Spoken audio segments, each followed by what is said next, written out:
ஓம் சாந்தி. 29/3/2025 காலை முரளி பாப்தாதா மதுபன். இனிமையான குழந்தைகளே, உங்களுக்கு ஞானத்தினால் நல்ல விழிப்புணர்வு வந்திருக்கிறது. நீங்கள் உங்களுடைய 84 பிறவிகள் நிராகார மற்றும் சாக்கார தந்தையை அறிந்திருக்கிறீர்கள். நீங்கள் அலைந்து திரிவது முடிந்துவிட்டது. கேள்வி: ஈஸ்வரனின் வழி தனிப்பட்டது என ஏன் பாடப்பட்டிருக்கிறது? பதில்: ஏனென்றால் பிராமணர்களாகி நீங்கள் அனைத்திலிருந்தும் விடுபடக்கூடிய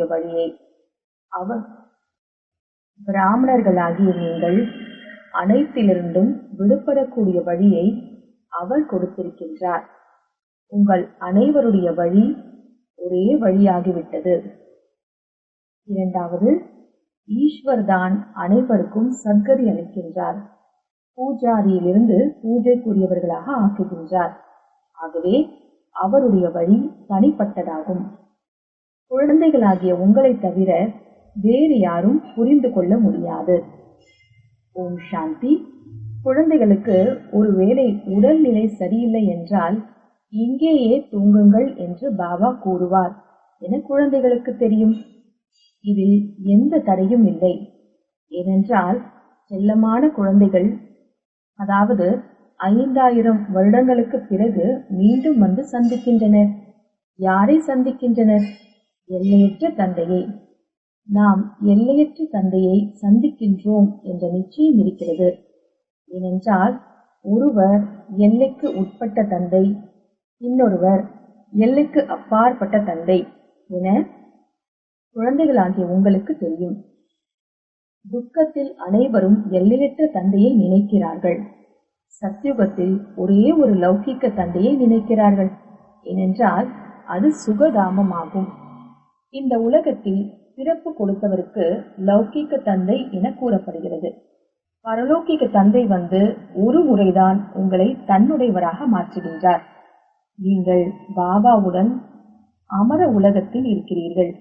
அதற்கு பரலோகம், பரந்தாமம் என கூறப்படுகிறது. அது அனைத்தையும் கடந்த இடமாகும். ஸ்வர்க்கத்தை அனைத்தையும் கடந்த என கூற முடியாது. இங்கேதான் ஸ்வர்க்கமும் நரகமும் இருக்கிறது. புது உலகத்திற்கு ஸ்வர்க்கம், பழைய உலகத்திற்கு நரகம் என்று பெயர். இப்போது இது பதீத்த உலகமாகும். ஓ பதீத்த பாவனா, வாருங்கள் என அழைக்கிறார்கள். சத்யுகத்தில் இவ்வாறு கூற மாட்டார்கள். ராவண ராஜ்யம் ஆரம்பமானதும் பதீத்தமாகிறார்கள். இதற்கு 5 விகாரங்களின் ராஜ்யம் என கூறப்படுகிறது. சத்யுகம் நிர்விகாரி ராஜ்யமாகும். பாரதத்திற்கு எவ்வளவு உயர்ந்த மகிமைகள் இருக்கிறது. ஆனால் விகாரியாக இருக்கும் காரணத்தினால் பாரதத்தின் மகிமை பற்றி தெரியவில்லை. பாரதம் சம்பூர்ண நிர்விகாரியாக இருந்தது. அப்போது இந்த லக்ஷ்மி நாராயணன் ஆட்சி செய்தனர். இப்போது அந்த ராஜ்யம் இல்லை. அந்த ராஜ்யம் எங்கே சென்றது? இது கல் புத்தி உடையவர்களுக்கு தெரிவதில்லை. மற்ற அனைவரும் அவரவர் தர்ம ஸ்தாபகர்களை அறிந்திருக்கிறார்கள். ஒரே ஒரு பாரதவாசிகள் தனது தர்மத்தையும் அறியவில்லை, தர்ம ஸ்தாபகரையும் அறியவில்லை. மற்ற தர்மத்தினர் தனது தர்மத்தை அறிந்திருக்கிறார்கள். ஆனால் அவர்கள் மீண்டும் எப்போது ஸ்தாபனை செய்ய வருவார் என்பதை அறியவில்லை. சீக்கியர்களுக்கு கூட நம்முடைய சீக்கிய தர்மம் முதலில் இல்லை என தெரியும். குருநானக் வந்து நிறுவினார் என்றால் சுகதாமத்தில் இருக்க முடியாது. குருநானக் வந்து ஸ்தாபனை செய்கின்றார். ஏனென்றால் உலகத்தின் வரலாறு புவியியல் திரும்ப நடக்கும். முதலில் கிறிஸ்துவ தர்மம் கூட கிடையாது, பிறகு ஸ்தாபனையாகிறது. முதலில் புது உலகம் இருந்தது, ஒரு தர்மம் இருந்தது. பாரதவாசிகளாகிய நீங்கள் மட்டும்தான் இருந்தீர்கள். ஒரு தர்மம் தான் இருந்தது. பிறகு நீங்கள் 84 பிறவிகள் எடுத்து எடுத்து நாம் தேவதையாக இருந்தோம் என்பதை மறந்துவிட்டீர்கள். நாமே மீண்டும் 84 பிறவிகளை எடுக்கின்றோம். நீங்கள் உங்களுடைய பிறவிகளை பற்றி அறியவில்லை. நானே தெரிவிக்கின்றேன் என பாபா கூறுகின்றார். அரை கல்பம் ராமராஜ்யம் இருந்தது. பிறகு ராவண ராஜ்யம் ஆரம்பமாகிவிட்டது. முதலில் சூரிய வம்சம் இருந்தது. பிறகு சந்திர வம்சத்தின் ராமராஜ்யம் இருந்தது. சூரிய வம்சத்தில் லக்ஷ்மி நாராயணனின் ராஜ்யம் இருந்தது. யார் சூரிய வம்சத்தின் லக்ஷ்மி நாராயணனாக இருந்தார்களோ அவர்களே 84 பிறவிகள் எடுத்து இப்போது ராவணனின் வம்சத்தினராக மாறியிருக்கின்றனர். முன்பு புண்ணிய ஆத்மாக்களின் வம்சம் இருந்தது. இப்போது பாவ ஆத்மாக்களின் வம்சமாகிவிட்டது. 84 பிறவிகள் எடுக்கின்றனர். அவர்களோ 84 லட்சம் என கூறியிருக்கின்றனர். இப்போது 84 லட்சம் என்பது யார் சிந்திப்பார்கள்? ஆகவே யாரும் சிந்திப்பதில்லை. இப்போது நீங்கள் பாபா முன்பு அமர்ந்திருக்கிறீர்கள். நிராகார தந்தை மற்றும் சாக்கார தந்தை இருவருமே பாரதத்தில் பிரசித்தமானவர்கள் என்பதை பாபா உங்களுக்கு புரிய வைக்கின்றார். பாடுகிறார்கள், ஆனால் பாபாவை தெரிந்து கொள்ளவில்லை. அறியாமை தூக்கத்தில் தூங்கிக் கொண்டிருக்கின்றனர். ஞானத்தினால் விழிப்புணர்வு ஏற்படுகிறது. வெளிச்சத்தில் மனிதர்கள் மோதிக்கொள்வதில்லை. இருளில்தான் விழுகிறார்கள். பாரதவாசிகள் பூஜைக்குரியவர்களாக இருந்தனர். இப்போது பூஜாரி ஆகிவிட்டனர். லக்ஷ்மி நாராயணன் பூஜைக்குரியவராக இருந்தனர் அல்லவா? யாருடைய பூஜை செய்வார்கள்? தனது சித்திரத்தையே வைத்து தனது பூஜையை செய்ய மாட்டார்கள். அவ்வாறு நடக்காது. நாம் தான் பூஜைக்குரியவராக இருந்தோம். எப்படி பூஜாரி ஆகிவிட்டோம் என குழந்தைகள் அறிகின்றீர்கள். இந்த விஷயங்களை வேறு யாரும் புரிந்து கொள்ள முடியாது. ஆகவேதான் ஈஸ்வரனின் வழி தனிப்பட்டது என கூறுகிறார்கள். இதையும் பாபா தான் புரிய வைக்கின்றார். இப்போது பாபா இந்த முழு உலகத்திலிருந்தும் தனிப்பட்ட வழியை கொடுக்கின்றார் என குழந்தைகள் அறிகிறீர்கள். உலகம் முழுவதிலும் பல வழிகள் இருக்கின்றன. இங்கே பிராமணர்களாகிய உங்களுடையது ஒரே வழியே. ஈஸ்வரனுடைய வழியும் கதியும் தனி. கதி என்றால் சத்கதி. சத்கதியை அளிக்கும் வள்ளல் ஒரு தந்தைதான். அனைவருக்கும் சத்கதி வழங்கும் வள்ளல் ராமர் என பாடுகிறார்கள். ஆனால் யாரை ராமர் என்று கூறுகின்றோம் என தெரிவதில்லை. எங்கே பார்த்தாலும் ராமரே ராமர் இருக்கின்றார் என கூறுகின்றார்கள். இதற்கு அறியாமை இருள் என்று பெயர். இருளில் துக்கம் இருக்கிறது, வெளிச்சத்தில் சுகம் இருக்கிறது. இருளில் தான் அழைக்கிறார்கள் அல்லவா? வழிபடுகின்றார்கள் என்றால் பாபாவை அழைக்கிறார்கள் அல்லவா? யாசிக்கிறார்கள் அல்லவா? தேவதைகளின் கோவிலுக்கு செல்லுதல் யாசிப்பது போல் அல்லவா? சத்தியுகத்தில் யாசிக்க வேண்டிய அவசியம் இல்லை. யாசிப்பவர்களுக்கு ஒன்றும் இல்லாத ஏழை என்று கூறப்படுகிறது. சத்தியுகத்தில் நீங்கள் எவ்வளவு பணக்காரர்களாக இருந்தீர்கள்? அவர்களுக்கு செல்வந்தர்கள் என்று பெயர். பாரதம் இப்போது ஏழையாகி விட்டது. இதையும் யாரும் புரிந்து கொள்ளவில்லை. கல்பத்தின் ஆயுளை தவறுதலாக எழுதியதால் மனிதர்களின் தலை திரும்பிவிட்டது. பாபா மிகவும் அன்போடு புரிய வைக்கின்றார். போன கல்பத்தில் கூட குழந்தைகளுக்கு புரிய வைத்தார். பதீத பாவன் தந்தையாகிய என்னை நினைத்தால் நீங்கள் தூய்மையாகி விடுவீர்கள். எப்படி பதீதமாகி இருக்கிறீர்கள்? விகாரங்களின் துரு படிந்திருக்கிறது. அனைத்து மனிதர்களுக்குள்ளும் துரு படிந்திருக்கிறது. இப்போது அந்த துருவை எப்படி நீக்குவது? என்னை நினையுங்கள். தேக உணர்வை விட்டு ஆத்ம உணர்வுடையவர்களாக ஆகுங்கள். தன்னை ஆத்மா என உணருங்கள். முதலில் நீங்கள் ஆத்மா, பிறகு சரீரத்தை எடுக்கிறீர்கள். ஆத்மா அழிவற்றது. சரீரம் மரணத்தை அடைகிறது. சத்தியுகத்திற்கு அமரலோகம் என்று பெயர். கலியுகத்திற்கு மரணலோகம் என்று பெயர்.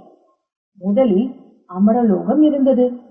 பிறகு எப்படி மரணலோகமாகியது என்பது உலகில் யாருக்கும் தெரியவில்லை. அமரலோகம் என்றால் அகால மரணம் கிடையாது. அங்கே நீண்ட ஆயுள் இருக்கிறது. அது பரிசுத்தமான உலகமாகும். நீங்கள் ராஜ ரிஷி. தூய்மையானவர்களுக்கு ரிஷி என்று கூறப்படுகிறது. உங்களை தூய்மையாக யார் மாற்றியது? அவர்களை சங்கராச்சாரியார் மாற்றுகின்றார். உங்களை சிவாச்சாரியார் மாற்றிக் கொண்டிருக்கின்றார். இவர் எதையும் படிக்கவில்லை. இவர் மூலமாக சிவபாபா வந்து உங்களை படிக்க வைக்கின்றார். சங்கராச்சாரியர் கர்ப்பத்தின் மூலமாக பிறவி எடுத்தார். யாரும் மேலிருந்து அவதாரம் எடுக்கவில்லை. பாபா இவருக்குள் பிரவேசம் செய்கின்றார், வருகிறார், போகின்றார், அதிபதியாக இருக்கின்றார். யாருக்குள் வேண்டுமோ அவருக்குள் செல்ல முடியும். யாருக்காவது நன்மை செய்வதற்காக நான் நுழைகின்றேன் என பாபா புரிய வைக்கின்றார். பத்தீத்த உடலில்தான் வருகின்றேன் அல்லவா? பலருக்கு நன்மை செய்கின்றேன். மாயா ஒன்றும் சாதாரணமானது அல்ல. குழந்தைகளுக்கு புரிய வைக்கின்றார். ஒரு சில நேரங்களில் தியானத்தில் மாயை நுழைந்து தவறுதலாக பேச வைக்கிறது. ஆகவே குழந்தைகள் கவனமாக இருக்க வேண்டும். சிலருக்குள் மாயை நுழைந்து விட்டால் நான் சிவன், நான் இன்னார் என கூறுகின்றனர். மாயை பெரிய சைத்தான் ஆகும். புத்திசாலி குழந்தைகள் யாருடைய பிரவேசம் என நன்கு புரிந்து கொள்வார்கள். அவருக்கான சரீரம் நிச்சயிக்கப்பட்டிருக்கிறது அல்லவா? பிறகு மற்றவர்களுடையதை நாம் ஏன் கேட்க வேண்டும்? ஒருவேளை கேட்கிறீர்கள் என்றால் இந்த விஷயம் சரியா தவறா என பாபாவை கேளுங்கள். பாபா உடனடியாக புரிய வைப்பார். பல பிராமணிகள் கூட இந்த விஷயங்களை இது என்ன என்று புரிந்து கொள்ள முடியாது. ஒரு சிலர் அடிக்கவும் செய்கிறார்கள், திட்டவும் கூட செய்கிறார்கள். இப்படியும் சிலருக்குள் நுழைந்து விடுகிறது. இப்போது பாபா திட்டமாட்டார். இந்த விஷயங்களை பல குழந்தைகள் புரிந்து கொள்ள முடிவதில்லை. முதல் ரகமான குழந்தைகள் கூட அவ்வப்போது மறந்து போகின்றார்கள். அனைத்து விஷயங்களையும் கேட்க வேண்டும். ஏனென்றால் பலருக்குள் மாயை பிரவேசமாகிறது. பிறகு தியானத்தில் சென்று என்னென்ன பேசிக் கொண்டிருக்கிறார்கள். இதில் மிகவும் கவனம் இருக்க வேண்டும். பாபாவிற்கு முழுமையாக செய்திகளை கொடுக்க வேண்டும். இவருக்குள் மம்மா வந்திருக்கின்றார், இவருக்குள் பாபா வந்திருக்கின்றார் என்று போன்ற விஷயங்களை விட்டுவிட்டு ஒரே பாபாவின் கட்டளை, அவரை மட்டும் நினையுங்கள். அப்பாவையும் சிருஷ்டி சக்கரத்தையும் நினையுங்கள். படைக்கக்கூடிய மற்றும் படைப்பினை நினைப்பவர்களின் முகம்தான் எப்போதும் மகிழ்ச்சியாக இருக்கும். நிறைய பேர் நினைப்பதே இல்லை. கர்ம பந்தனம் நிறைய இருக்கிறது. எல்லையற்ற தந்தை கிடைத்து விட்டார். அவர் என்னை நினையுங்கள் என கூறுகின்றார். பிறகு ஏன் அவரை நினைக்க கூடாது என விவேகம் கூறுகிறது. எதுவாக இருந்தாலும் தந்தையை கேளுங்கள். கர்ம போகம் கூட இப்போது இருக்கிறதல்லவா என பாபா புரிய வைப்பார். கர்மாத்தி நிலையை அடைந்துவிட்டால் நீங்கள் எப்போதும் மகிழ்ச்சியாக இருப்பீர்கள். அதுவரை ஏதாவது நடந்து கொண்டே இருக்கிறது. எலிக்கு திண்டாட்டம், பூனைக்கு கொண்டாட்டம் என்பதை கூட அறிவீர்கள். அழிவு வரதான் போகிறது. நீங்கள் பரிஷ்டா ஆகிறீர்கள். இன்னும் சில நாட்களே இந்த உலகத்தில் இருப்பீர்கள்.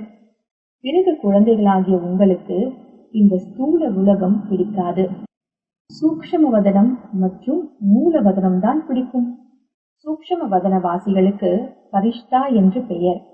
நீங்கள் கர்மாத்தீத் நிலையை அடையும் போது கொஞ்ச காலத்திற்கு அவ்வாறு நுழைகிறீர்கள். சூக்ஷ்ம வதனத்தில் எலும்பு தசை கிடையாது. எலும்பு தசை இல்லை என்றால் என்ன இருக்கும்? வெறும் சூக்ஷ்ம உடல் இருக்கும். நிராகாரராக ஆகிவிடுவீர்கள் என்பது இல்லை. சூக்ஷ்ம ஆகார உடல் இருக்கிறது. அங்கே சைகை மொழி நடக்கிறது. ஆத்மா சப்தத்திலிருந்து விடுபடுகிறது. அதற்கு சூக்ஷ்ம வதனம் என்று பெயர். சூக்ஷ்மமான சப்தம் உருவாகிறது. இங்கே பேசுகிறார்கள், பிறகு சைகை, பிறகு அமைதி. இங்கே பேச்சு நிகழ்கிறது. இங்கே ஏற்கனவே நிச்சயிக்கப்பட்ட நாடகத்தின் பாகமாகும். அங்கே அமைதி இருக்கிறது. அதுவோ சைகை, இதுவோ பேச்சின் உலகமாகும். இந்த 3 லோகங்களையும் நினைக்கக்கூடியவர்கள் ஒரு சிலரே இருப்பார்கள். குழந்தைகளே, தண்டனையிலிருந்து தப்பிப்பதற்காக குறைந்ததிலும் குறைந்தது 8 மணி நேரம் கர்ம யோகியாகி கர்மம் செய்யுங்கள். 8 மணி நேரம் ஓய்வெடுங்கள் மற்றும் 8 மணி நேரம் தந்தையை நினையுங்கள் என பாபா புரிய வைக்கின்றார். இந்த பயிற்சியினால் நீங்கள் தூய்மையாகி விடுவீர்கள். உறங்குகிறீர்கள் என்றால் அதை தந்தையின் நினைவு என்று கூற முடியாது. நாம் பாபாவின் குழந்தைகள் அல்லவா, பிறகு என்ன நினைப்பது என்றும் நினைக்காதீர்கள். இல்லை, என்னை அங்கு நினையுங்கள், அதாவது பரந்தாமத்தில் நினையுங்கள் என பாபா கூறுகின்றார். தன்னை ஆத்மா என்று உணர்ந்து என்னை நினையுங்கள். யோக பலத்தினால் தூய்மையாகாத வரை அங்கே போக முடியாது. இல்லையென்றால் தண்டனை அடைந்து போக வேண்டும். சூக்ஷ்ம வசனம் மூல வசனத்திற்கு போக வேண்டும். பிறகு ஸ்வர்க்கத்திற்கு வர வேண்டும். இன்னும் போக போக செய்தித்தாள்களில் வெளிவரும். இப்போது நிறைய நேரம் இருக்கிறது என பாபா புரிய வைத்திருக்கின்றார். இவ்வளவு பெரிய ராஜ்யம் ஸ்தாபனையாகிறது. தெற்கு, வடக்கு, கிழக்கு, மேற்கு என எவ்வளவு பாரதத்தில் இருக்கிறது. இப்போது செய்தித்தாள்கள் மூலமாக தான் ஒளி எழும். என்னை நினைத்தால் உங்களின் பாவங்கள் விலகும் என பாபா கூறுகின்றார். ஓ பதீத்த பாவனா, விடுவிப்பவரே, எங்களை துக்கத்திலிருந்து விடுவியுங்கள் என அழைக்கிறார்கள். நாடகத்தின்படி உலகம் அழிய வேண்டும் என குழந்தைகள் புரிந்து கொள்கிறார்கள். இந்த சண்டைக்கு பிறகு அமைதிமயமாகிவிடும், சுகதாமம் ஆகிவிடும், அனைத்தும் உள்ளுக்குள் போய்விடும். சத்யுகத்தில் ஒரு தர்மம்தான் இருக்கிறது, கலியுகத்தில் பல தர்மங்கள் இருக்கின்றன. இதை யார் வேண்டுமானாலும் புரிந்து கொள்ளலாம். முதலில் ஆதி சனாதன தேவி தேவதா தர்மம் இருந்தது. சூரிய வம்சம் இருந்த போது சந்திர வம்சம் இல்லை. பிறகு சந்திர வம்சம் தோன்றுகிறது. பிறகு இந்த தேவி தேவதா தர்மம் மறைந்து போகிறது. பிறகு மற்ற தர்மத்தினர் வருகின்றனர். அவர்களுடைய அமைப்பு வளர்ச்சி அடையும் வரை தெரிவதில்லை. இப்போது குழந்தைகளாகி நீங்கள் சிருஷ்டியின் முதல் கடையை புரிந்து கொள்கிறீர்கள். ஏனிப்படியில் பாரதவாசிகளை மட்டும் ஏன் காண்பிக்கிறீர்கள் என உங்களை கேட்பார்கள். இந்த விளையாட்டு பாரதத்தில் தான் என கூறுங்கள். அரை கல்பம் அவர்களுடைய பாட். பிறகு துவாபர் கலியுகத்தில் மற்ற தர்மங்கள் அனைத்தும் வருகின்றன. நாடக சக்கரத்தில் இந்த ஞானம் இருக்கிறது. நாடக சக்கரம் மிக மிக நன்றாக இருக்கிறது. சத்யுகம், திரேதா உயர்ந்த உலகம், துவாபர கலியுகம் கீழான உலகம். இப்போது நீங்கள் சங்கமத்தில் இருக்கிறீர்கள். இது ஞான விஷயங்கள் ஆகும். இந்த 4 யுகங்களின் சக்கரம் எப்படி சுழல்கிறது என்று யாருக்கும் தெரியாது. சத்யுகத்தில் இந்த லக்ஷ்மி நாராயணனின் ராஜ்யம் இருக்கிறது. சத்யுகத்திற்கு பிறகு திரேதா வரும். திரேதாவிற்கு பிறகு துவாபர கலியுகம் வரும் என இவர்களுக்கு தெரியாது. இங்கே கூட மனிதர்களுக்கு எதுவும் தெரிவதில்லை. ஆனால் கூறுகிறார்கள், சக்கரம் எப்படி சுழல்கிறது என்பது யாருக்கும் தெரியவில்லை. ஆகவே முழு கீதையின் மீதும் கவனம் வையுங்கள் என பாபா புரிய வைக்கின்றார். உண்மையான கீதையை கேட்பதால் ஸ்வர்கவாசி ஆகிறீர்கள். இங்கே சிவ தந்தையே கூறுகின்றார், அங்கே மனிதர்கள் படிக்கிறார்கள். அனைவருக்கும் முன் இந்த கீதையை கூட முதலில் நீங்கள் படிக்கிறீர்கள். பக்தியில் கூட முதலில் நீங்கள் செல்கிறீர்கள் அல்லவா? சிவனின் பூஜாரியாக முதலில் நீங்கள் ஆகிறீர்கள். நீங்கள் முதலில் தூய்மையான ஒரு சிவபாபாவின் பூஜை செய்ய வேண்டியிருக்கிறது. சோம்நாத் கோவிலை கட்ட வேறு யாருக்கும் சக்தி கிடையாது. போர்டில் எத்தனை விதமான விஷயங்களை எழுதலாம். பாரதவாசிகள் உண்மையான கீதையை கேட்பதால் உண்மையான கண்டத்திற்கு அதிபதியாகலாம் என்று கூட எழுதலாம். நாம் உண்மையான கீதையை கேட்டு ஸ்வர்கவாசி ஆகிக் கொண்டிருக்கின்றோம் என இப்போது குழந்தைகளாகி நீங்கள் புரிந்து கொள்கிறீர்கள். நீங்கள் புரிய வைக்கும் போது ஆம் சரி என்கின்றார்கள். பிறகு வெளியே சென்றதும் முடிந்தது. அங்கே கேட்டது அங்கேயே இருக்கிறது. நல்லது. இனிமையிலும் இனிமையான காணாமல் போய் கண்டெடுக்கப்பட்ட செல்லமான குழந்தைகளுக்கு தாயும் தந்தையுமாகிய பாப்தாதாவின் அன்பு நினைவுகள் மற்றும் காலை வணக்கம். ஆன்மீக குழந்தைகளுக்கு ஆன்மீக தந்தையின் நமஸ்தே. ஆன்மீக தந்தைக்கு ஆன்மீக குழந்தைகளின் நமஸ்தே. தாரணைக்கான முக்கிய சாரம். முதலாவது, படைப்பவர் மற்றும் படைப்பின் ஞானத்தை நினைத்து சதா மகிழ்ச்சியாக இருக்க வேண்டும். நினைவு யாத்திரையினால் தனது பழைய கர்ம பந்தனங்களை அழித்து கர்மாத்தீத் நிலையை அடைய வேண்டும். இரண்டாவது, காட்சி தியானம் போன்றவைகளில் மாயை நிறைய நுழைகிறது. ஆகவே கவனமாக இருக்க வேண்டும். பாபாவிற்கு செய்திகளை கூறி ஆலோசனை பெற வேண்டும். எந்த தவறும் செய்யக்கூடாது. வரதானம். தன்னுடைய சுப பாவனை மூலமாக பலமற்ற ஆத்மாக்களுக்குள் பலத்தை நிறைக்கக்கூடிய சதா சக்தி சுரூபம் ஆகுக. தன்னுடைய சுப பாவனையின் மூலமாக பலமற்ற ஆத்மாக்களுக்குள் பலத்தை நிரப்பக்கூடிய சதா சக்தி சுரூபம் ஆகுக. விளக்கம். சேவாதாரி குழந்தைகளுடைய விசேஷ சேவையே சுயம் சக்தி சுரூபமாக இருப்பது மற்றும் அனைவரையும் சக்தி சுரூபம் ஆக்குவது. அதாவது பலமற்ற ஆத்மாக்களுக்குள் பலத்தை நிறைப்பது என்பதாகும். இதற்காக சதா சுப பாவனை மற்றும் சிரேஷ்ட விருப்பத்தின் சுரூபம் ஆகுங்கள். யார் மீதாவது பாவனை வைத்து வைத்து அவர்களுடைய மனதிற்கு பிடித்தமானவராக ஆகிவிடுவது என்பது சுப பாவனையின் அர்த்தம் அல்ல. இந்த தவறை செய்யக்கூடாது. சுபபாவனையும் கூட எல்லையற்றதாக இருக்க வேண்டும். ஒருவருக்காக விசேஷமாக பாவனை வைப்பது கூட நஷ்டம் விளைவிப்பதாகும்.